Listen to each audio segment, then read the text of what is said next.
महसूस होता है तो राष्ट्र व्यक्ति में बिल्कुल लबालब रहता है और प्रत्येक उसका वचन और कदम राष्ट्र निर्माण के लिए होता है। मैंने स्वयं के 15 साल के इस प्रशासनिक जीवन में देखा है कि लोगों में राष्ट्रभक्ति बहुत कम है, देशभक्ति बहुत कम है। राष्ट्र के लिए नेशन फर्स्ट नहीं है, उनके लिए सेल्फ फर्स्ट है। और जैसे प्रेमवती जी ने कहा, बड़ी अच्छी बात कही कि हम दिन भर क्या करते हैं उसकी सेल्फ एनालिसिस हमें शाम को जरूर करनी चाहिए, क्योंकि हिसाब किताब हमें देश को देना है। क्योंकि देश ने हमें इतना कुछ दिया है, हमने देश को क्या दिया, ये सुबह से लेकर शाम तक की समीक्षा हमें करनी है। और जैसा आपने कहा कि दिन में हम जो काम कर रहे हैं उसकी समीक्षा सोने से पहले करनी चाहिए और देखना चाहिए कि क्या हमें चैन की नींद आ रही है। चैन की नींद तभी आती है जब हम दिन में अच्छा काम करते हैं। मुझे इस बात की बेहद खुशी है कि मेरे मंडल में अधिकतर लोग प्रशासनिक व्यवस्था को कैसे मजबूत कर सकते हैं, आम लोगों के जीवन में कैसे खुशहाली ला सकते हैं, उसके लिए निरंतर प्रयासरत हैं। लेकिन अभी बहुत गुंजाइश है। मुझे इस बात का गर्व महसूस होता है कि कोरोना काल में लोगों ने अपनी जान की परवाह न करते हुए पूरी प्रशासनिक मशीनरी ने, जिसमें विशेषकर जो हमारे डॉक्टर्स थे, नर्सेस थी, पैरामेडिकल स्टाफ था, उन्होंने कोई कसर नहीं छोड़ी और लाखों लोगों की जान बचाई। देश ही नहीं, पूरा विश्व एक अभूतपूर्व संकट काल से गुजर रहा है। और देश की आज़ादी के बाद, आज़ादी से पहले तो कई ऐसे मौके आए थे जब महामारियां फैली थीं, पर देश की आज़ादी के बाद हम पहली बार ऐसे संकट का, वैश्विक संकट का सामना कर रहे हैं जिसमें हमें लोगों की जान भी बचानी है और उनकी आजीविका भी सुरक्षित करनी है। निश्चित रूप से हमारे संयुक्त प्रयासों ने इस बीमारी पर काबू पाया है, पर इसको दोबारा न आने देने के लिए भी हमें लगातार प्रयास करना है। और उसके लिए प्रोटोकॉल जो हमारे कोविड के बने हुए हैं, उसके अनुपालन के साथ साथ एक चीज़ और करनी है कि कहीं भी लगे कि किसी को लक्षण है, तो अगर वो स्वयं सूचित नहीं करना है तो हमारी जिम्मेदारी बनती है कि उसका टेस्ट कराने की, उसकी सूचना देने की। आज देश में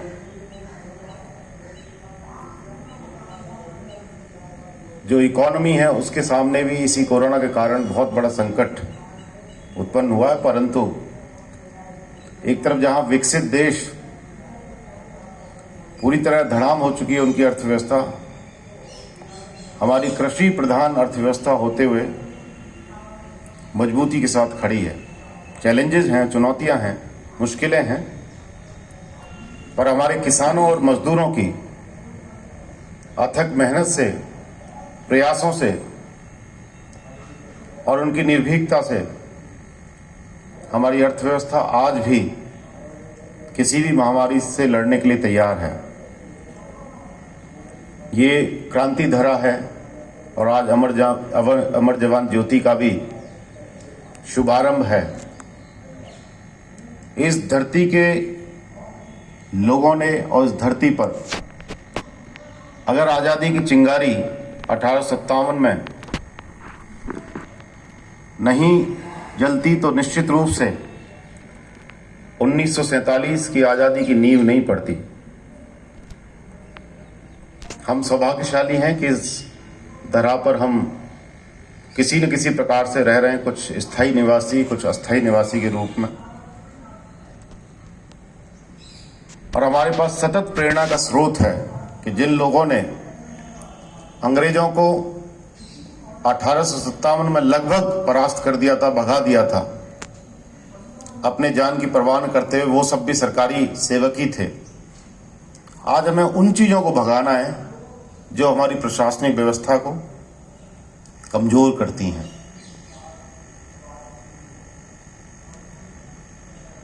हमारे सामने जो चुनौती हैं, सबसे बड़ी चुनौती है भ्रष्टाचार, जो एक राक्षस के रूप में मानसिक रूप से लोगों को गुलाम करता है, उससे आजादी पानी है। दूसरा, अशिक्षा। आज साक्षर तो हो गए लोग, पर शिक्षा के क्षेत्र में हमें बहुत काम करना है। आज हम देश के सबसे बड़ी आबादी के प्रदेश होते हुए जो आबादी में हमारा प्रतिशत शेयर है, उसके हिसाब से हम राष्ट्रीय स्तर पर जो परीक्षाएं होती हैं उनमें हम प्रतिनिधित्व नहीं कर पाते हैं। एक समय प्रदेश शिक्षा के क्षेत्र में अग्रणी था, बीच में शिक्षा का व्यवसायीकरण हुआ और उसके दुष्परिणाम हमारे सामने हैं। तीसरा अपराध है जो इस प्रदेश की गरिमा को चोट पहुंचाता है। पिछले 5 वर्षों में अपराधियों के हौसले पस्त हुए हैं। अनेकों अपराधी अपराध की दुनिया छोड़ के सामान्य जीवन में आए या जेल में हैं, पर इस पर अनवरत प्रयास जारी है।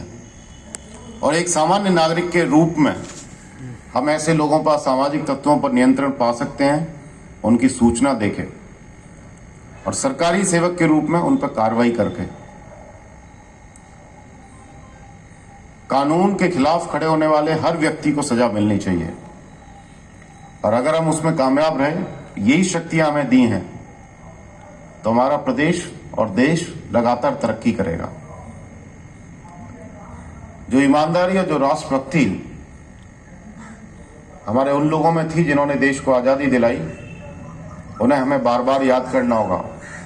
इस तिरंगे की शान के लिए हर उस नकारात्मक शक्ति से लड़ना होगा जो हमारे देश के विकास में, चाहे वो आर्थिक विकास हो, सामाजिक विकास हो या चारित्र्य विकास हो, उसमें व्यवधान पैदा करता है, उसको चुनौती उत्पन्न करता है। मुझे इस बात की बेहद खुशी है कि इस क्षेत्र में किसी देश के विकास के लिए, किसी क्षेत्र के विकास के लिए जो आधारभूत संरचना होती हैं, उस पर अभूतपूर्व काम हुआ है। आज शायद ही हिंदुस्तान में कोई शहर होगा जिससे निकलने वाला हर रास्ता राष्ट्रीय राजमार्ग हो।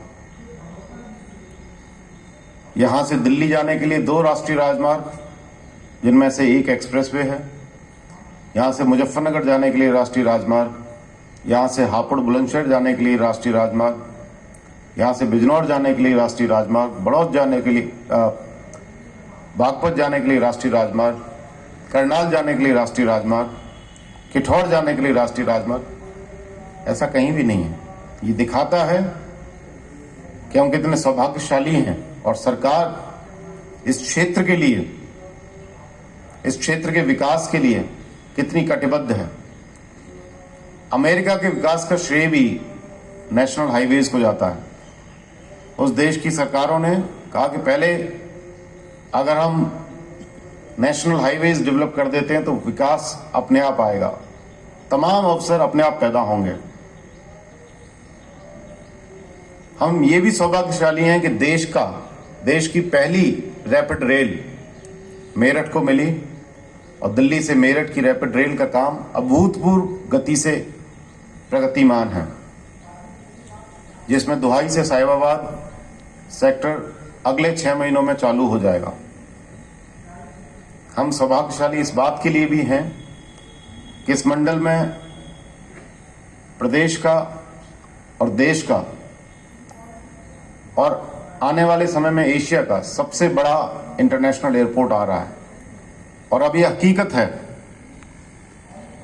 पिछले कुछ दिनों में लगभग 10 बार मैं नोएडा इंटरनेशनल एयरपोर्ट की साइट पे गया, और हमारे लोगों ने यह दिखा दिया कि नहीं, आज हमें समझ में आ गई है, आज हम विकास कार्यों में व्यवधान नहीं पैदा करते, क्योंकि जब वो प्रोजेक्ट पूरे हो जाते हैं, परियोजनाएं पूरी होती हैं, तो हमारी आने वाली कितनी पीढ़ियों के लिए विकास के रास्ते और अवसर प्रशस्त होते हैं। 31 जुलाई को 1334 हेक्टेयर जमीन ज़ुरिक इंटरनेशनल एयरपोर्ट एजी की subsidiary Yamuna international airport limited को देकर प्रदेश सरकार ने, माननीय मुख्यमंत्री जी ने पूरे विश्व को अचंभे में डाल दिया कि किस प्रकार से 10,000 लोगों को, 7 गांवों को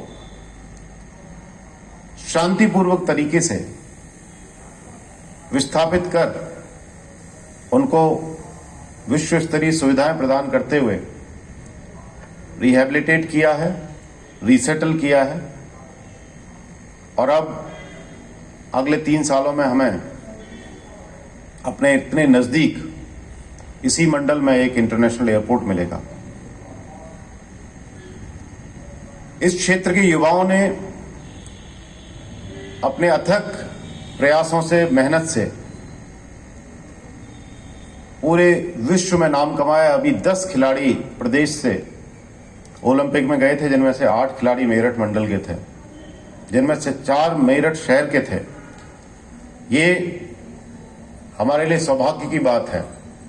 उनका ओलंपिक जाना अपने आप में एक बहुत बड़ी उपलब्धि है। हमें उन खिलाड़ियों को सर आंखों पे बिठाना चाहिए जो यहां से गए थे, क्योंकि जब ओलंपिक में अपने पूरे प्रयासों के बाद मेडल नहीं मिलता है तो वो हतोत्साहित हो जाते हैं। आज नहीं तो कल निश्चित रूप से वो ओलंपिक में भी मेडल लेके आएंगे। आज उन्होंने दिखा दिया कि वो डिजर्व करते हैं, तो ये भी हमारे लिए सौभाग्य की बात है। और इसी को देखते हुए माननीय मुख्यमंत्री जी ने मेरठ में लगभग 300 करोड़ की लागत से स्पोर्ट्स यूनिवर्सिटी बनाने की घोषणा की है। उसका कैबिनेट भी प्रस्ताव हो गया, क्योंकि वो जमीन वन भूमि है, तो इसलिए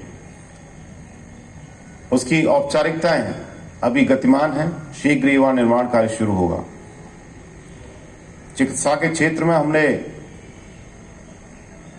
पिछले कुछ सालों में अभूतपूर्व काम किया है।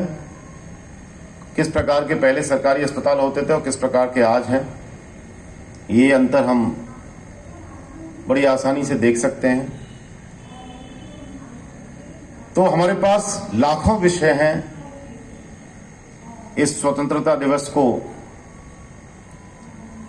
सेलिब्रेट करने के, लेकिन हमारे पास अनगिनत ऐसे भी विषय हैं जिन पर हमें विचार करके अपनी पूरी निष्ठा से, मेहनत से, ईमानदारी से, देशभक्ति से हमें काम करना होगा और उन उद्देश्यों की प्राप्ति करनी होगी। अभी एक लंबा सफर बाकी है इस देश को विश्व शक्ति बनाने का। आपने देखा किस प्रकार से आबादी नियंत्रण होने से जो हमारी युवा शक्ति है वो लायबिलिटी न होकर रिसोर्स बन जाती है, असेट बन जाती है। हमें इस बहुत बड़ी समस्या जिसकी वजह से संसाधनों पर अत्यधिक दबाव है, इस पर न सिर्फ विचार विमर्श करने होंगे, बल्कि लोगों को संकल्प दिलाना होगा कि असली राष्ट्रभक्ति वो है जिसमें हम देश के संसाधनों का ऑप्टिमम यूटिलाइजेशन कर सकें।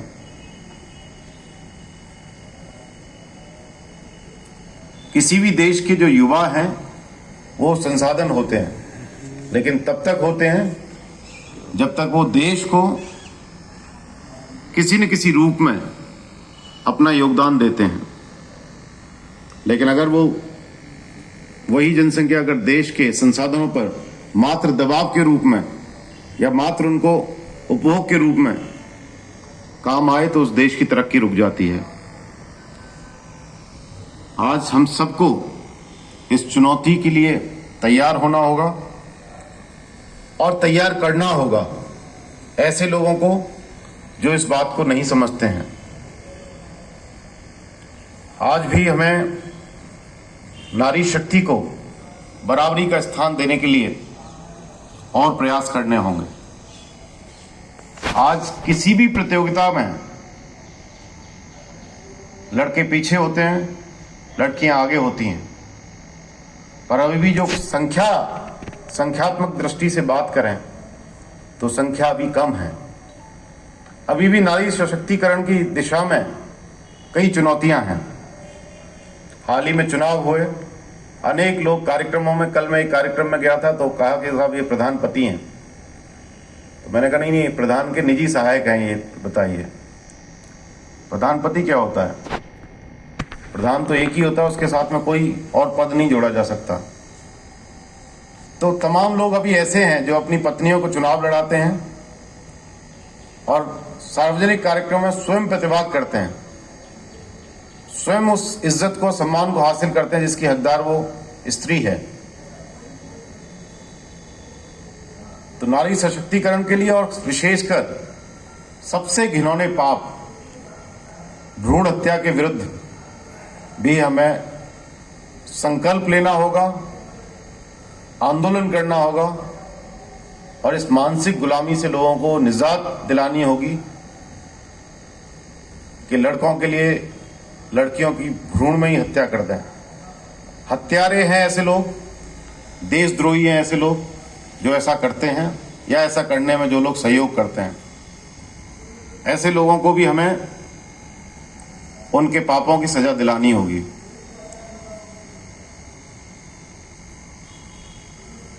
हम लोग अपने न सिर्फ प्रशासनिक जीवन में बल्कि व्यक्तिगत जीवन में उन आदर्शों को,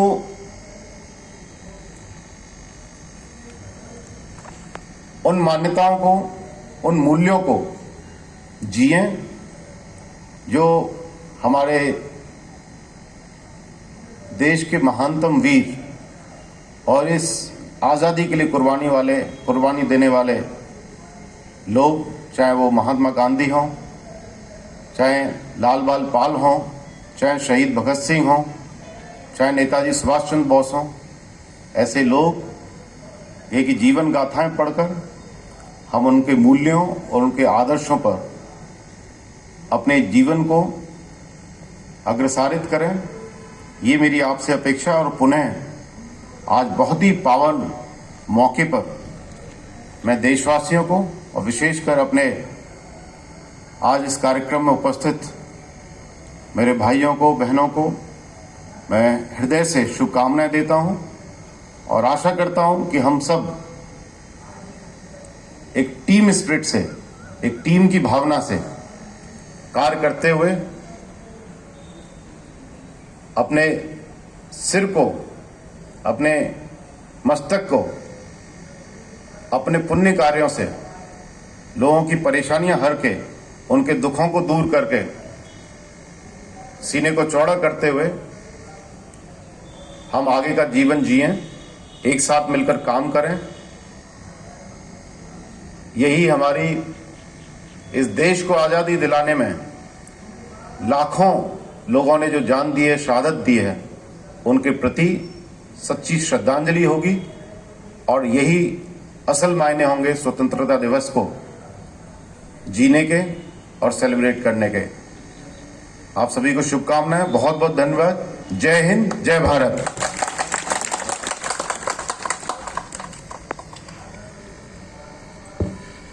कार्यक्रम को पूर्ण करते हुए